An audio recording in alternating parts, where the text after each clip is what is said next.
Ya Ali, kalau kepadamu disuruh pilih ilmu atau harta, kau pilih mana? Ya jelas pilih ilmu dong. Kenapa? Pertama, ilmu kalau kita berikan kepada orang lain tambah. Tapi harta kalau kita berikan kepada orang lain kurang. Saudara punya uang 10.000, dibagi orang 5.000, jelas uang saudara berkurang. Tapi saudara punya ilmu diberikan kepada orang lain bisa, saudara pun makin mantap. Tidak lantas jadi bodoh karena ngajarin orang. Saudara bisa Fatihah lalu mengajarkan orang Fatihah. Orang bisa, saudara pun makin hafal. Tidak lantas setelah diajarin orang ilmunya hilang. Begitu datang dia minta orang, tolong ajarin saya Fatihah, udah habis, nggak ada.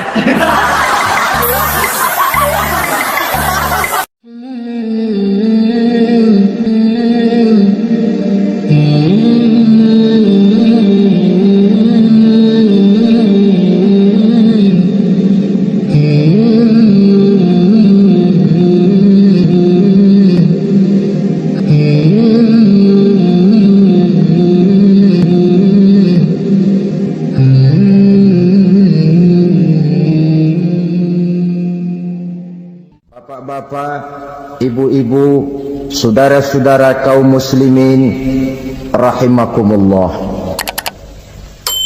Murai di dahan dan koko ayam di kandang, dunia ini penuh dengan berbagai macam kesibukan. Sejak dari petani yang turun ke ladang, pedagang yang berangkat ke pasar, pelajar yang menuju sekolah, sampai kepada pegawai yang berangkat ke kantor, seluruhnya tidak lain untuk mencari sesuatu yang bernama bahagia. Setiap orang menginginkan kebahagiaan dan tidak seorang pun menginginkan kesengsaraan dalam kehidupan ini.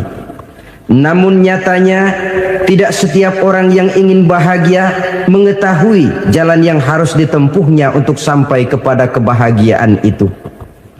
Maka pada kesempatan pertemuan kali ini saya ingin menyampaikan sebuah hadis dari junjungan kita baginda Nabi besar Muhammad sallallahu alaihi wasallam yang termuat dalam kitab Mukhtarul Ahadits An-Nabawiyah, di mana beliau bersabda, arba'un min sa'adatil mar'i.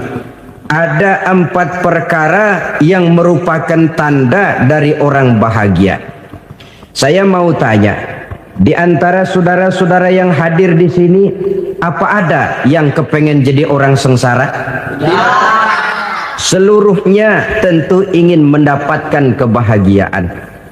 Maka menurut resep dari Nabi kita, tanda orang bahagia itu 4. Jadi kalau saudara ingin bahagia, harus mempunyai 4 perkara ini. Yang pertama, orang bahagia itu kata Nabi, darun wasi'un. Punya rumah biar bagus asal gede. Enak ngaturnya. Daripada sudah punya rumah kecil, adanya di pinggir kali, gubuk, kalau hujan bocor, miring lagi, kiamat. Loh, kalau gitu Islam materialis dong. Hadis ini boleh diartikan dengan makna hakiki, arti yang sebenarnya. Boleh diartikan dengan makna majazi, arti kiasan. Kalau dia diartikan dengan arti kias, maka yang dimaksud darun wasi'un ay qalbun wasi'un. Rumah yang luas tidak lain daripada hati yang lapang. Karena di situ kunci kebahagiaan yang sebenarnya. Walaupun kita cuma tinggal di petak berukuran 2 kali 3 meter, kalau hati kita luas-luas rasanya rumah itu. Tapi biar rumah kita halamannya saja puluhan ribu hektar, ada kolam renangnya, kamar tidurnya tidak lagi terhitung. Kalau hati yang menempati rumah itu sempit, maka akan terasa sempit jugalah rumah itu. Tempat bergantungnya tidak lain adalah hati. Marilah kita mencoba melihat berbagai pandangan orang tentang bahagia ini. Ada orang menyangka bahwa bahagia itu kalau dia mendapatkan harta yang sebanyak-banyaknya. Siapa yang banyak harta, dialah raja. Apa yang dia mau seluruhnya bisa dibeli. Keamanannya dia bisa menyewa petugas. Seluruh fasilitas untuk menyenangkan kehidupannya bisa dibeli. Pendeknya, hartalah segala-galanya dalam kehidupan. Sampai ada pepatah mengatakan, innad darahima fil amakini kulliha taksur rijala mahabatan wa jalala. Sesungguhnya harta, dinar, dirham, uang di mana-mana selalu bikin hebat orang yang memilikinya. Coba lihat, orang yang punya duit sama yang enggak punya duit, jangan gaya hidupnya, gaya jalannya aja lain. Wahia lisanun liman arada fasahatan, wahia silahun liman arada qitala. Uang adalah senjata yang paling ampuh bagi orang yang mau pergi perang, dan lidah yang paling fasih bagi orang yang mau bicara. Kalau bicara dengan lidah macet, cobalah bicara dengan harta, lancar. Sampai ada pepatah demikian, segalanya bisa diatur dengan harta. Maka di kalangan orang yang berpandangan semacam itu, seluruh kegiatan hidupnya hanya terfokus kepada bagaimana mengumpulkan harta yang sebanyak-banyaknya. Tidak peduli halal haram, tidak kenal sore pagi siang dan malam, tidak sempat sujud, jauh dari agama, jauh dari kehidupan yang bersifat ruhaniyah, jauh dari Allah dan sebagainya. Sampai dalam Al-Quran dikelompokkan dalam kelompok yang dinamakan lumazah. Allazi jama'a malahu wa'addadah yahsabu anna malahu akhladah. Mereka mengumpul-ngumpulkan harta sebanyak-banyaknya dan menyangka bahwa harta yang banyak itu dapat mengekalkan hidupnya, mengekalkan kekayaannya, mengekalkan kebahagiaannya. Saudara hadirin yang berbahagia, kalau pandangan hidup ini benar, artinya kalau harta memang merupakan satu-satunya hal yang dapat membuat orang bahagia, tentu di rumah mewah tidak akan pernah ada tangis derita. Tentu di satu tempat di mana fasilitas hidup serba menunjang tidak ada yang namanya penderitaan. Tapi suka dan duka, sedih dan gembira, senyum dan tawa adalah milik setiap orang, baik dia punya harta maupun dia tidak punya harta. Nyatalah bahwa harta semata-mata bukan merupakan jaminan bahwa orang akan bahagia. Walaupun tanpa harta orang sulit untuk bahagia. Saya mau cerita, ada orang super kaya. Namanya Aristotle Onesimus, Raja Tanker Yunani. Dia punya kapal tanker saja konon sampai 11 banyaknya. Punya perusahaan penerbangan yang disebut Olympic Airlines. Punya hotel di berbagai kota besar di dunia ini, sejak dari New York, London, Paris, Rome dan sebagainya. Bahkan punya pulau yang dia namakan Pulau Scorpio. Ini kan namanya sudah kaya nggak tanggung-tanggung, punya pulau. Nah, dia punya 2 orang anak, yang satu laki-laki namanya Alexander, yang satu perempuan namanya Maria Onesimus. Seluruh harapannya tertumpah kepada anak lakinya Alexander ini, yang akan meneruskan usahanya, meneruskan kekayaannya, meneruskan dinastinya. Apa yang terjadi? Ternyata anak yang dia harapkan yang bernama Alexander ini mati muda dalam kecelakaan pada waktu dia olahraga.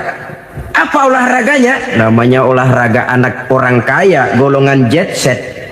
Olahraganya olahraga pesawat terbang. Jatuh, ya nggak kapungut, habis mati. Tinggal satu anak perempuannya, Maria Onesimus.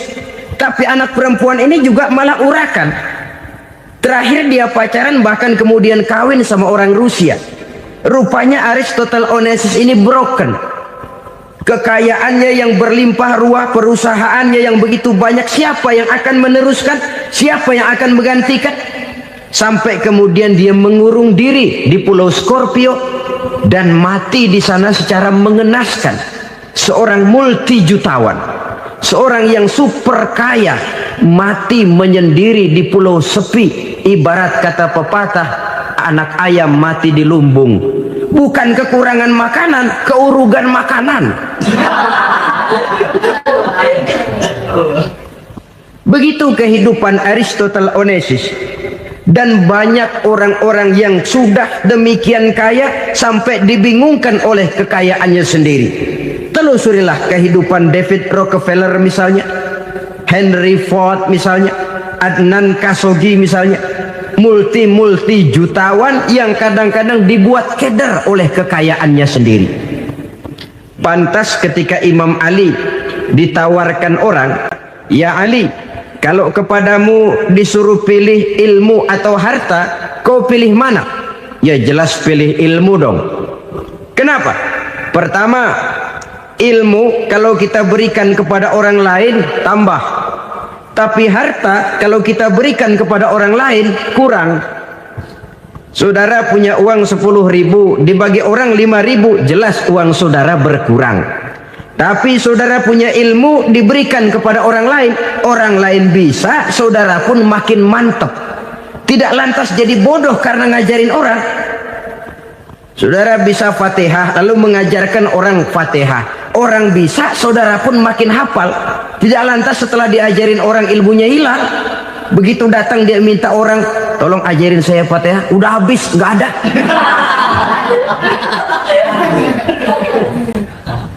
Yang kedua kata Imam Ali, ilmu menjaga kita. Kalau harta kita yang harus jaga. Makin banyak ilmu makin terpelihara diri seharusnya. Tetapi makin banyak harta makin bingung kita jaganya. Sampai kadang-kadang kalau perlu seluruh keliling rumah dipasangi alarm. Belum cukup disewakan anjing besar-besar, pasang di depan pintu, awas anjing galak. Masih belum cukup juga, cari centeng tukang-tukang kepruk jaga rumah. Masih terasa belum aman, padahal rumahnya dikelilingi tembok besar. Di balik tembok ada pintu-pintunya tebal.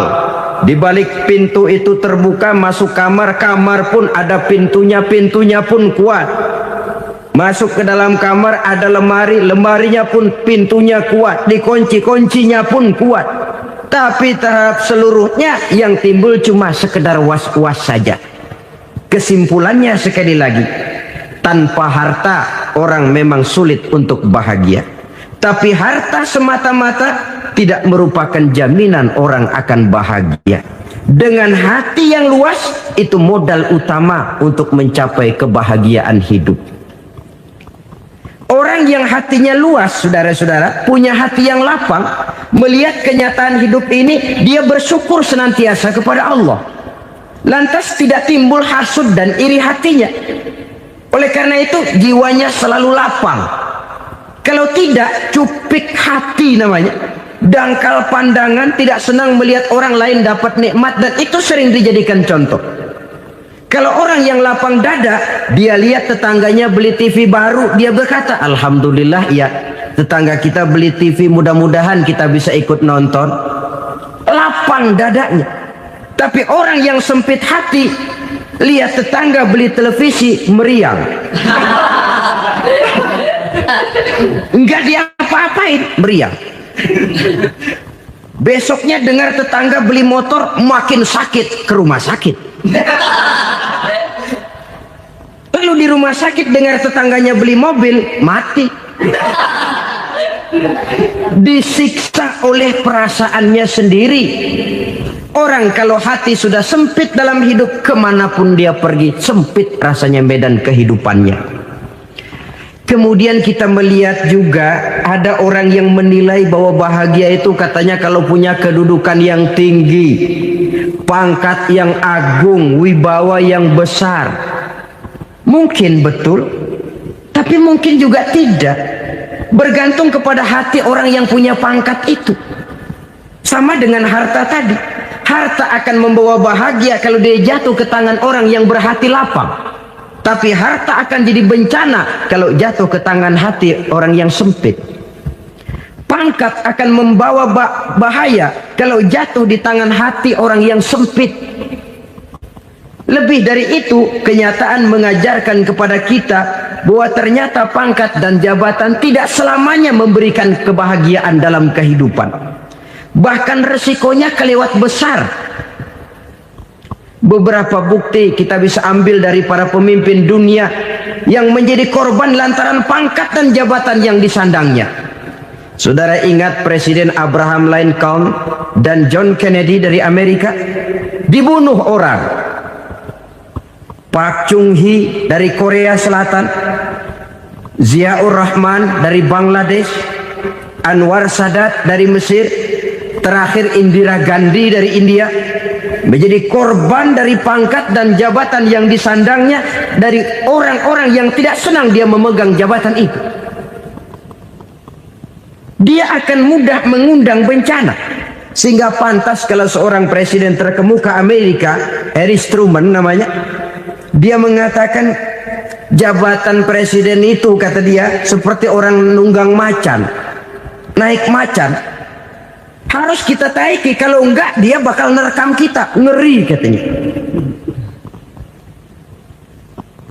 Adapun orang yang hatinya lapang, kalau dia menerima pangkat dan jabatan, dianggapnya itu satu kesempatan untuk berbuat baik. Tapi orang yang berhati sempit, menerima pangkat dan jabatan, bukan kadang-kadang menerima, malah berusaha setengah mati mencapai dengan segala cara. Kalau perlu jilat atas, jilat atas. Jadi golongan sumuhun dawu. Jadi kelompok kulon nuwun, yes sir, yang kerjanya cuma oke bos. Kalau perlu jilat atas, jilat atas. Kalau perlu injak yang bawah, injak yang bawah. Perlu sikut kiri kanan, sikut kiri kanan. Yang penting pangkat dapat, jabatan dapat. Orang yang semacam ini, kalau sudah mempunyai pangkat dan jabatan, biasanya dia tidak menganggap itu sebagai amanah, tidak menganggap sebagai kesempatan berbuat baik, tapi malah kesempatan untuk memperturutkan hawa nafsunya yang dilatar belakangi oleh kesempitan hatinya tadi. Apalagi kalau orang memperoleh pangkat karena banyak mengeluarkan uang. Seakan-akan pangkat dan jabatan itu sekarang macam proyek, pakai tender. Siapa yang berani bayar segini naik, nggak berani minggir. Padahal logikanya, kalau orang mencapai satu jabatan karena banyak mengeluarkan uang, hampir bisa dipastikan bahwa setelah jabatan itu dia pegang, langkah pertama yang akan dilakukannya ialah berusaha bagaimana uang yang dia keluarkan supaya kembali. Ya paling kurang pulang modal dulu dong. Soal mikirin rakyat soal nanti, tapi ini modal harus pulang. Itu celakanya kalau orang memperoleh pangkat dan jabatan cuma karena banyak mengeluarkan uang. Jarang orang yang mempunyai keyakinan dan pandangan bahwa pangkat dan jabatan merupakan amanah. Jadi sekali lagi, pangkat dan jabatan mungkin saja membawa kebahagiaan kalau jatuh ke tangan orang yang berhati lapang. Tapi bisa jadi bencana kalau dia jatuh ke tangan orang yang mempunyai hati yang sempit. Dan lagi-lagi stresnya hati yang lapang. Lalu sebagian orang, saudara, ada yang berpandangan katanya bahagia itu kalau jadi orang terkenal, mempunyai popularitas, menjadi idola di kalangan remaja, di kalangan orang tua, di segala lapisan masyarakat. Padahal makin populer orang makin terikat dia. Ya kalau macam kita ini kan nggak punya nama, nggak populer, tengah malam buta mau nongkrong di warung Tegal aman. Tapi pangkat, jabatan, kedudukan, popularitas menyebabkan kita diikat dengan berbagai macam peraturan. Cuma mandi sama ke WC saja yang nggak dikawal.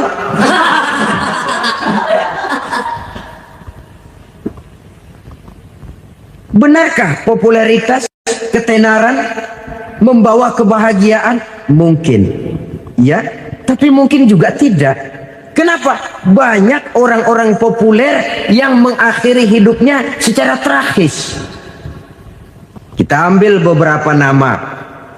Di Amerika tahun 60-an ada bintang seksi paling terkenal yang dijuluki sex bomb. Bom seks. Sampai sekarang jadi legenda, namanya Marilyn Monroe. Singkatan double-nya itu inisialnya MM, Marilyn Monroe. Terkenal, top, sampai dia mati tahun 62. Namanya sekarang masih saja dibicarakan orang. Kenapa dia bunuh diri? Tidak punya hartakah dia? Banyak. Kurang populerkah dia? Seluruh dunia mengenalnya. Sejak rakyat kecil sampai pejabat tinggi dia punya hubungan. Kenapa? Jenuh. Dia terlahir dalam keadaan yatim. Setelah itu tidak lama dia berangkat remaja, ibunya meninggal. Pindah dari wanita asuh ke wanita asuh sampai 12 orang ibu angkatnya. Dan kekecewaan yang paling parah, setiap laki-laki yang dekat dengannya hanya seperti kapal berlabuh. Datang dan pergi silih berganti, padahal dia merindukan seseorang yang bisa melindungi hidupnya. Dia rindukan itu dan dia tidak pernah menemukan. Itu yang akhirnya menyebabkan dia minum pil tidur kelewat dosis, minum obat tidur kebanyakan, ya tidur terus sampai sekarang.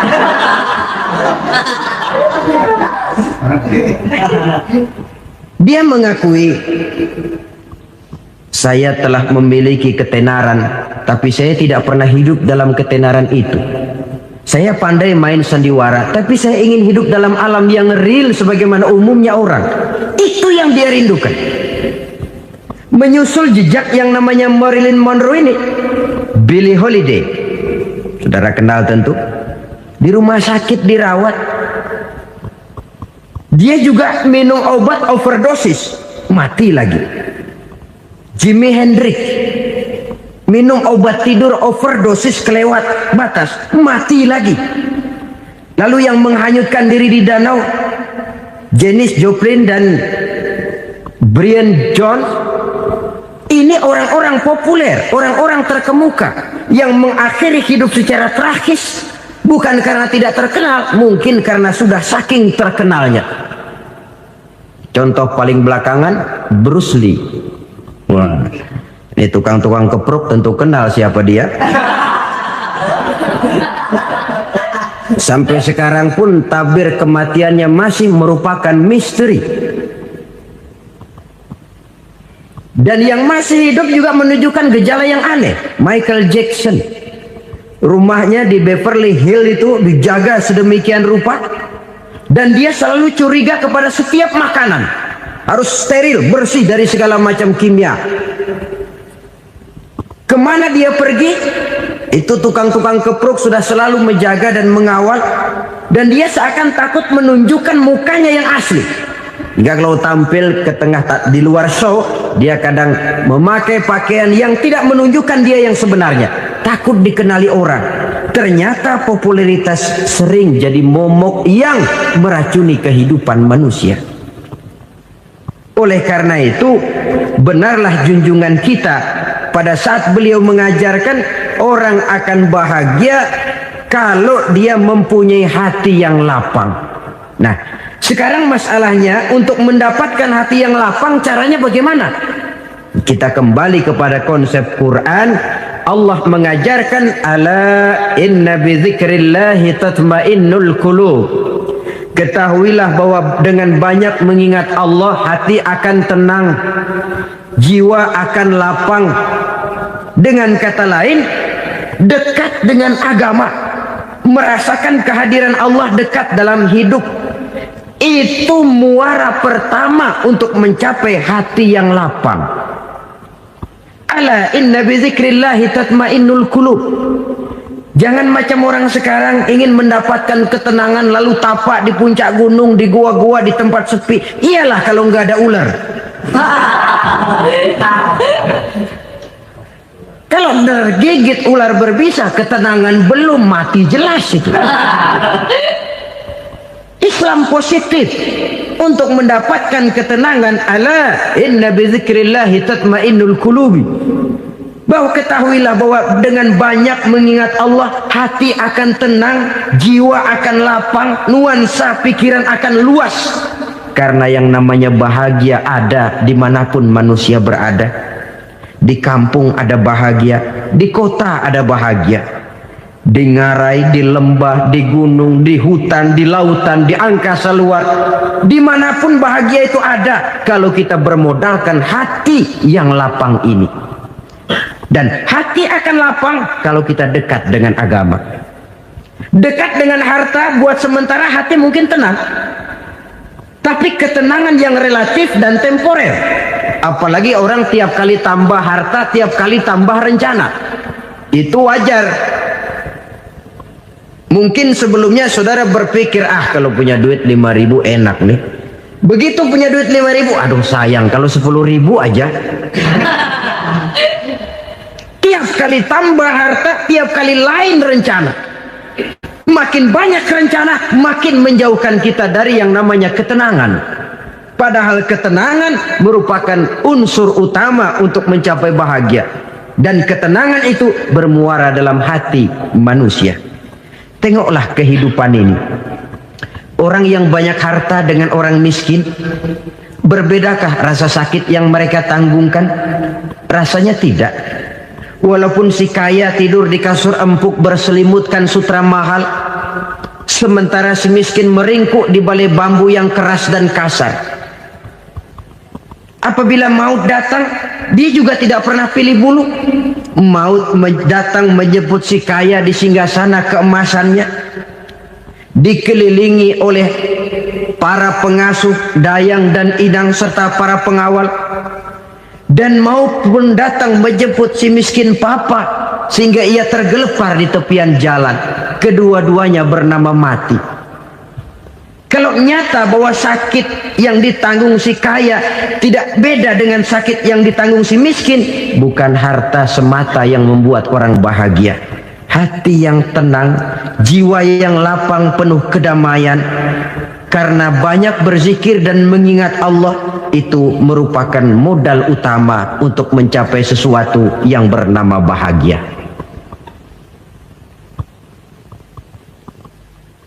Saudara hadirin yang saya hormati, inilah yang pertama dari 4 ciri yang digambarkan oleh Nabi tentang tanda-tanda orang bahagia. Dan harus berangkat dari yang pertama ini, hati yang lapang. Ini yang harus kita miliki lebih dahulu.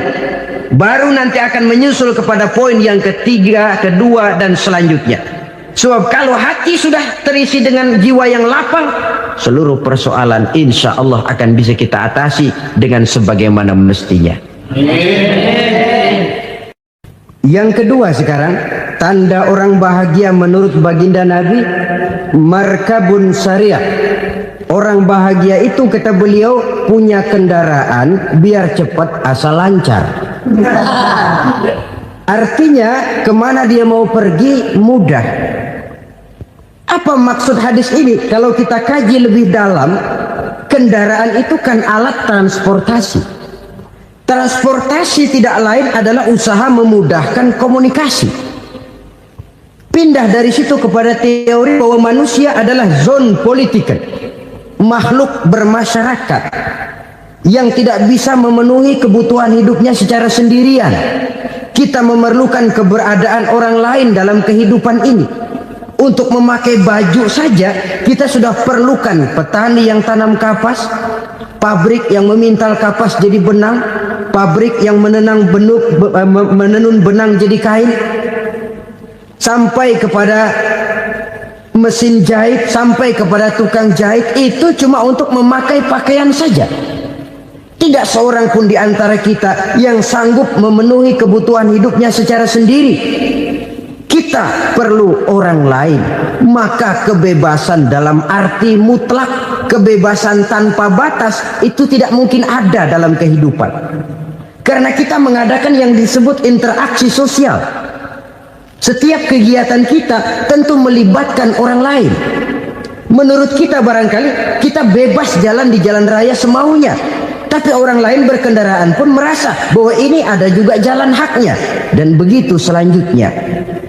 Oleh karena itu, maksud dari kendaraan yang cepat ini adalah khulata'uhu ma'as solihin.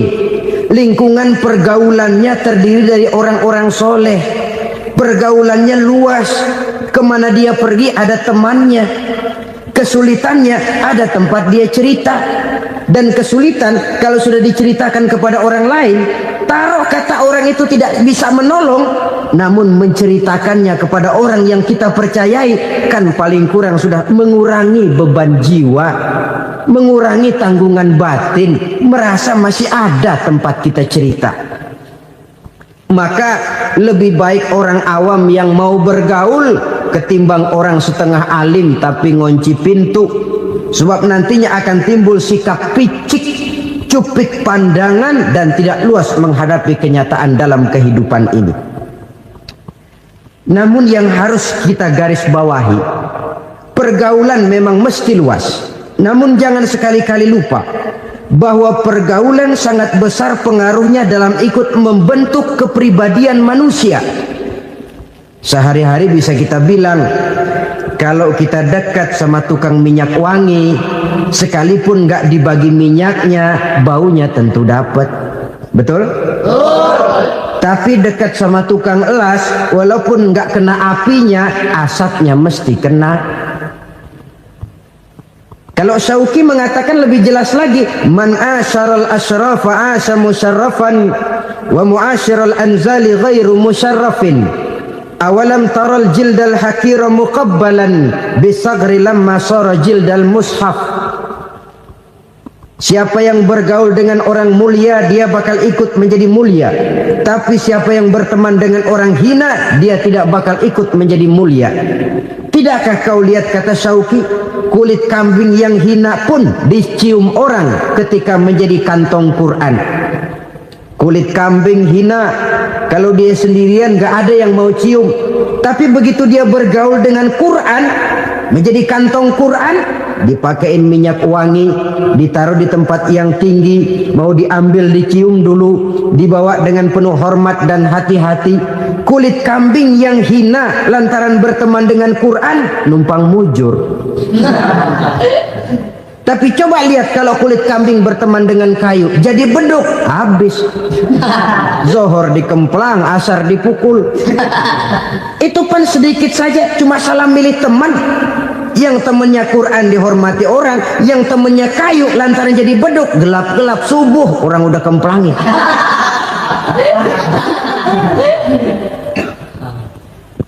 Maka terutama kepada adik-adik remaja yang masih mencari identitas diri, yang ibarat kaset masih kaset kosong, mudah diisi oleh apapun, pandai-pandailah memilih teman dalam bergaul.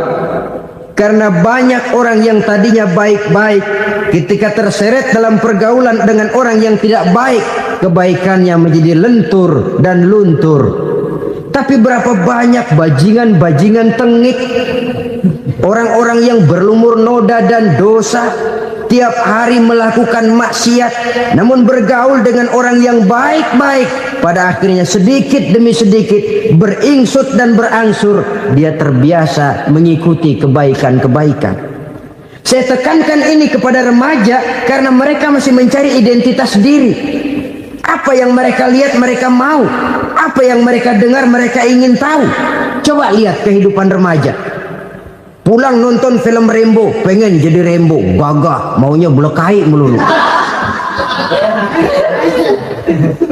Pulang nonton film Superman, pengen bisa terbang. Pulang nonton India, nyanyi melulu.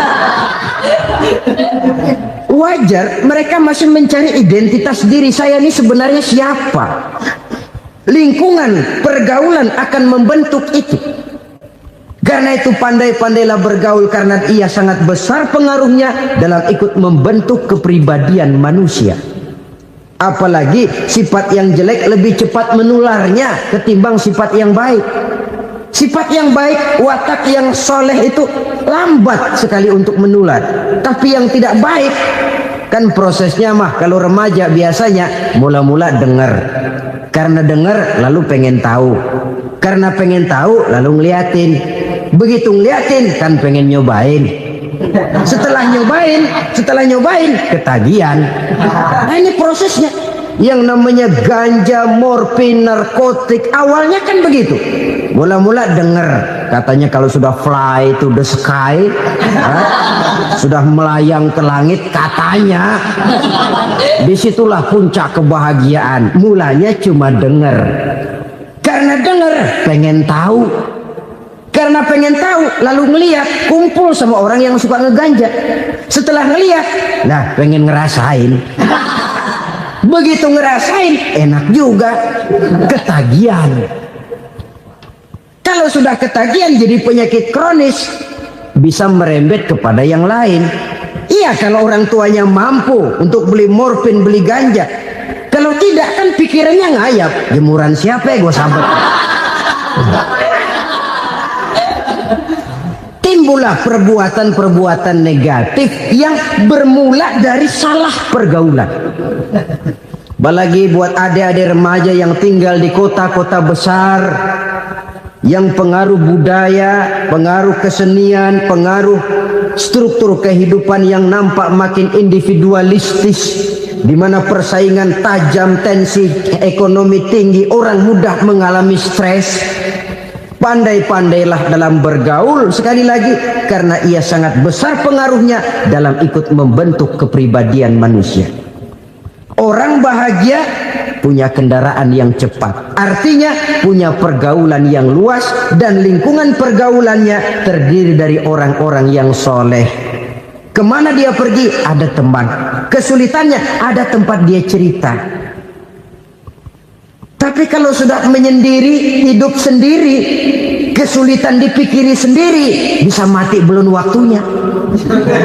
Tidak ada tempat berbagi rasa, tidak ada tempat bercerita, tidak ada tempat mengurangi beban dalam kehidupan.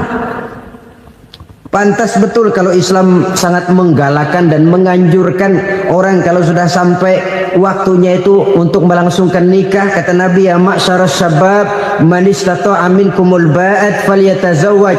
Hai para pemuda, kalau sudah mampu memberi nafkah, kawinlah, nikahlah kamu. Kenapa? Sudah ada teman hidup, tempat berbagi rasa.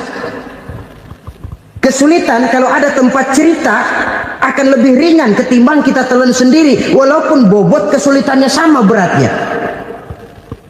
Saudara-saudara kaum muslimin rahimakumullah, inilah ciri yang kedua, punya kendaraan biar cepat asal lancar. Kemana kita mau pergi gampang. Dengan kata lain, setelah hati yang luas, pergaulan yang luas. Dua. Yang ketiga sekarang, tanda orang bahagia itu menurut Nabi, misbahun mudhi'un, punya lampu yang terang. Oh, itu enggak problem. Sekarang sudah zamannya listrik masuk desa, Pak. Lampu sudah terang semua. Betul, kalau itu yang dimaksud. Tapi tidak cuma itu. Karena lampu yang dimaksud di sini, lampu yang akan menerangi seluruh perjalanan hidup. Dan perjalanan hidup itu sudah dimulai sejak kita terlahir ke alam ini sampai masuk ke alam barzah, kumpul di padang mahsyar sampai ke akhirat.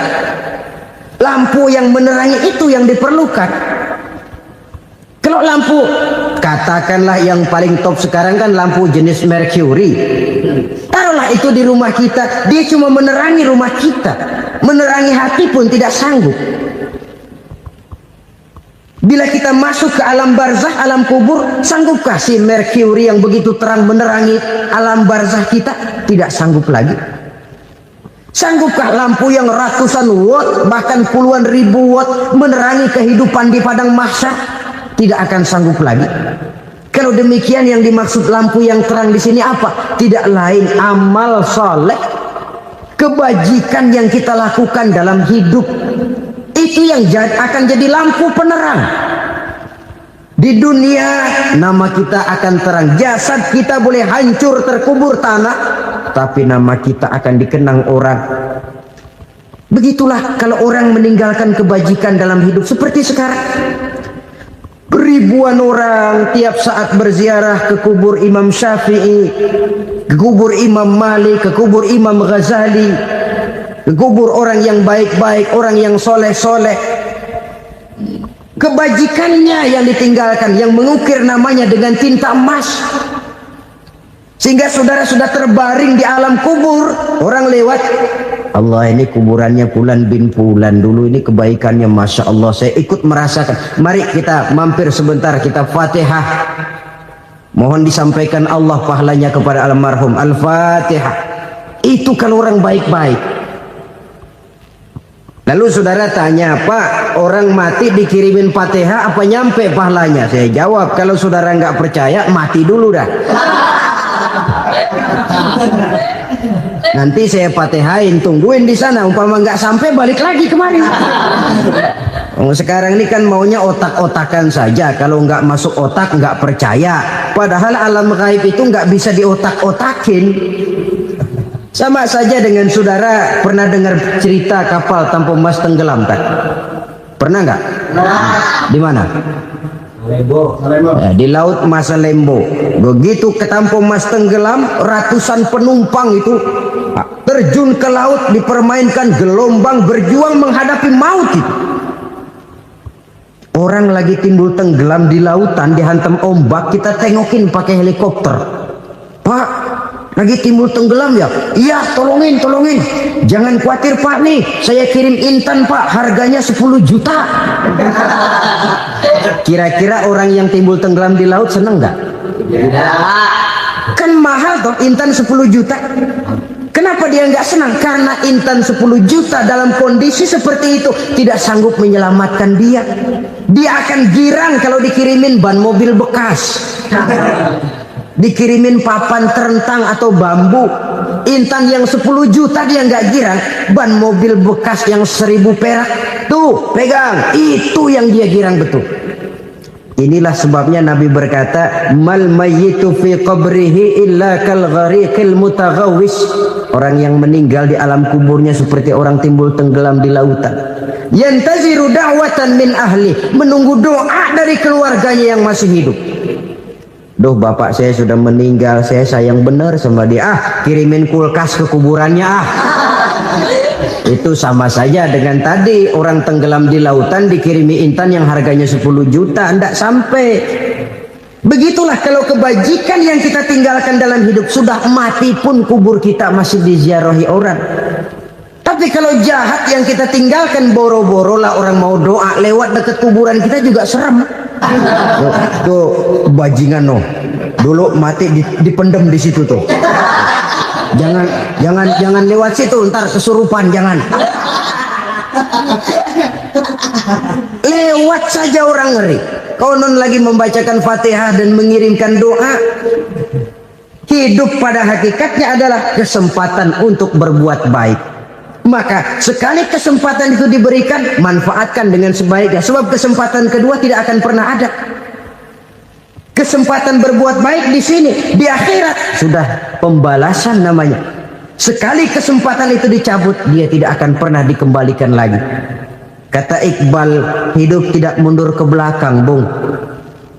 Berhenti diinjak orang, mundur hancur.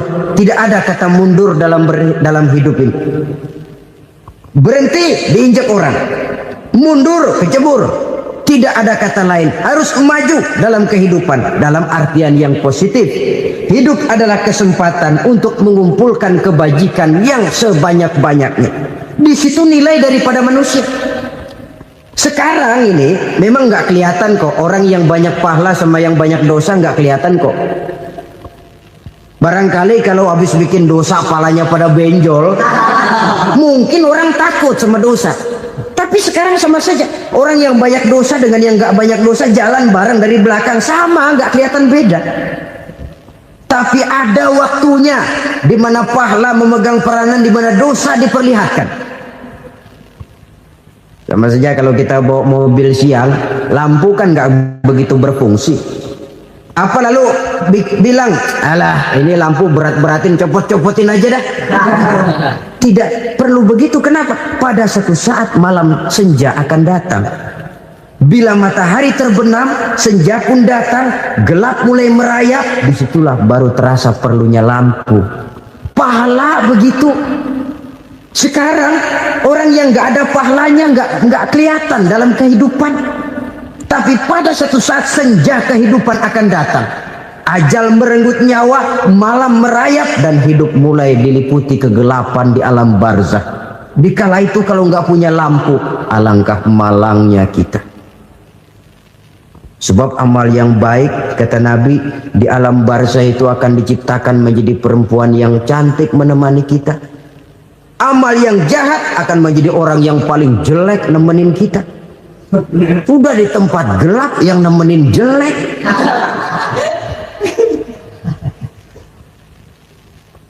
Kaum muslimin rahimakumullah.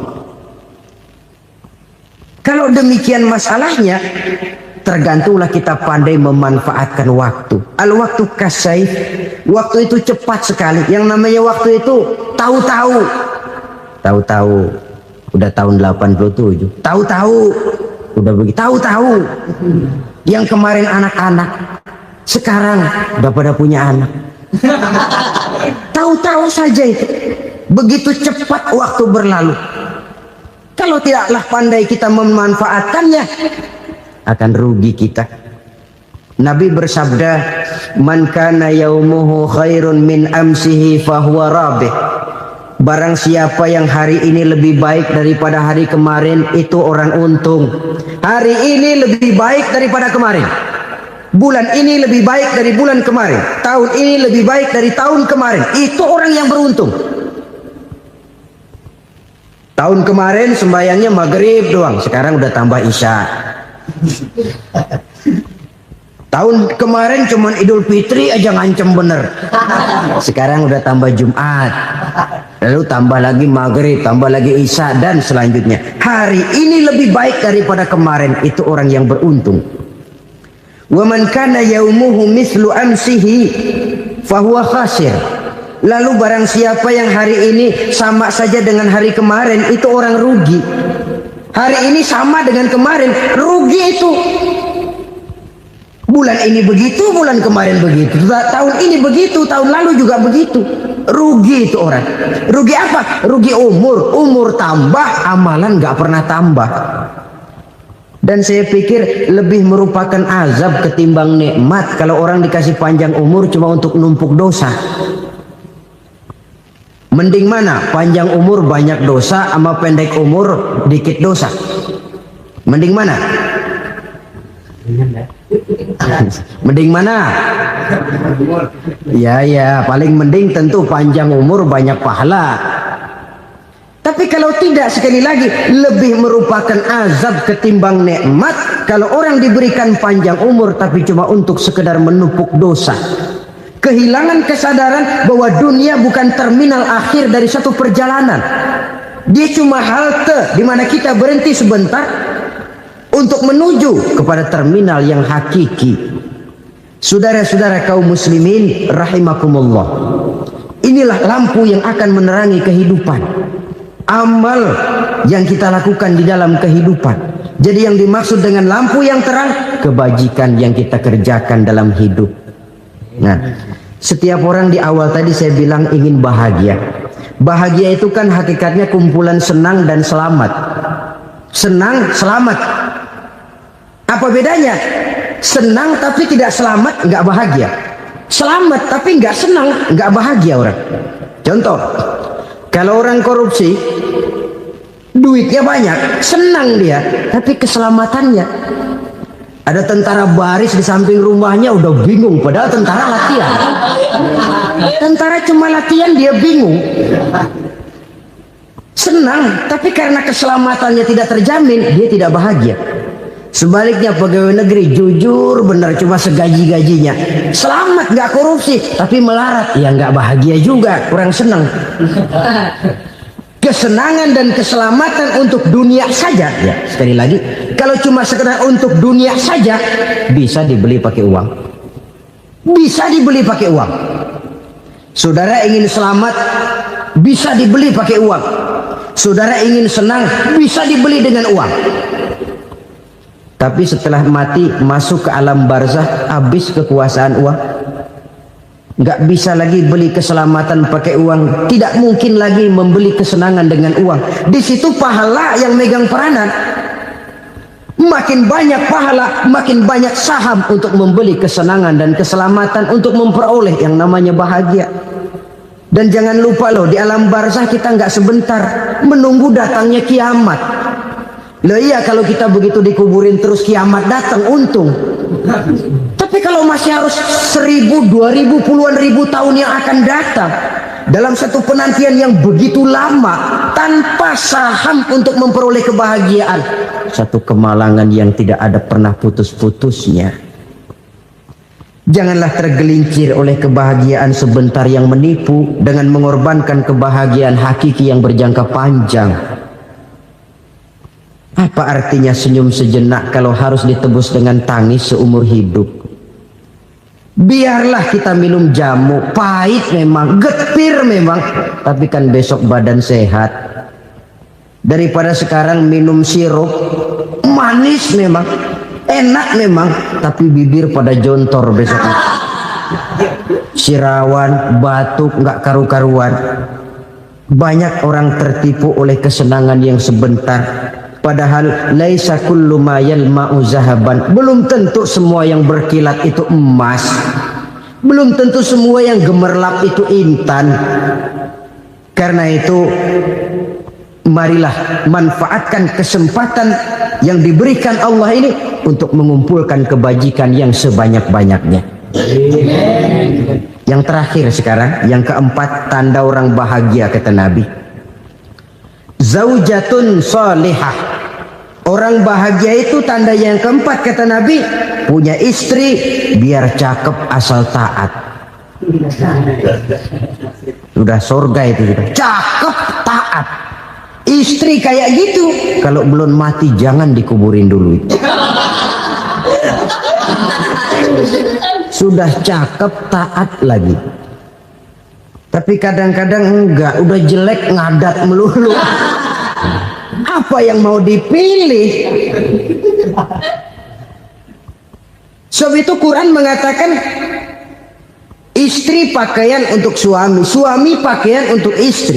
Kenapa suami istri diibaratkan pakaian? Alangkah tingginya gaya bahasa Quran ini. Suami istri teman hidup, hidup perjalanan panjang. Sejak kita dalam rahim sudah ada hidup kan di sini. Sampai ke alam dunia, masuk ke alam barzah, kumpul di padang mahsyar, sampai menuju akhirat, itu perjalanan hidup. Carilah istri atau suami, teman hidup yang membawa manfaat tidak hanya kehidupan di dunia ini, sampai di alam barzah, sampai di padang mahsyar. Suaminya mungkin meninggal lebih dulu, atau istrinya mungkin meninggal lebih dulu, tapi suami atau istri yang masih hidup berbuat kebajikan. Suami saya meninggal, ada hartanya, saya sedekahkan, niat pahala untuk almarhum suami saya. Ini teman hidup, tidak dibatasi dan tidak bisa dipisahkan oleh maut sekalipun.